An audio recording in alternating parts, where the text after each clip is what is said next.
நிறைய வேலைகளுக்கு நடுவில் இன்றைக்கி நான் மிளகாய் பொடி அரைச்சேன். இந்த மிளகாய் பொடியை 2 பாக்ஸில் என்னோடய அம்மாவுக்கு கொடுத்து அனுப்புவேன். அதை மிகவும் ஆனந்தமாக வாங்கிட்டு போவாங்க.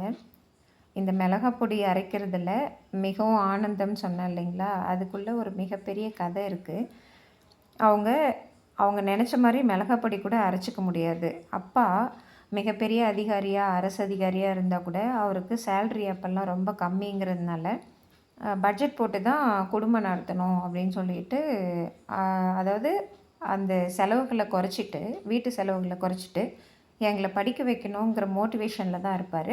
அதனால் அம்மாக்கிட்ட ஏற்கனவே சொல்லிவிடுவாங்க, காய்கறிகள் வாங்குறது, அரிசி பருப்பு வாங்குறது, இந்த மிளகாய் பொடி அரைக்கிறதுல கூட அவ்வளோ சிக்கனமாக இருந்தாங்க. நாங்கள்லாம் அதனால தான் படித்தோம். அம்மா சிக்கனமாக மிளகாய் பொடி அரைக்கிறதுல கூட அந்த சாம்பார் வந்து அவ்வளோ டேஸ்ட்டாக இருக்கும். இருந்தாலுமே அவங்களுக்கு ஒரு ஆதங்கம்.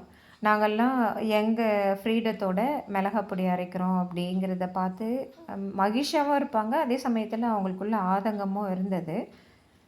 இந்த லைட்டிங் பார்க்குறீங்க இல்லைங்களா, அந்த லைட்டிங் கூட பார்த்திங்கன்னா, எங்கள் வீட்டில் மிளகாய் பொடி மட்டும் இல்லை, அதாவது லைட் கிடையாது, திரி விளக்கில் தான் நாங்கள் படித்தோம். அது கூட ரொம்ப கஷ்டப்பட்டவங்க எங்கள் அம்மா. இன்றைக்கு அவங்க சென்னையில் லோ பல்ஸ் ரேட்டில் வேதனைப்பட்டுட்ருக்காங்க. அவங்கள போய் பார்க்க கூட என்னால் முடியலை. இந்த மிளகாய் பொடி இன்றைக்கி அரைச்சி நான் எங்கள் வீட்டில் தான் வச்சுருக்கேன். அவங்கக்கிட்ட கொடுக்க முடியலையேங்கிற ஆதங்கத்தில் தான் இந்த வீடியோவே உருவாகிக்கிட்டு இருக்கு. இந்த மிளகாய் பொடி அரைக்கும் போது அவங்க ஞாபகம் வந்துருச்சு. இதுக்கப்புறம் வரும் பாருங்கள் 2 சின்ன பாக்ஸு. அந்த பாக்ஸில் தான் அவங்களுக்கு கொடுப்பேன்.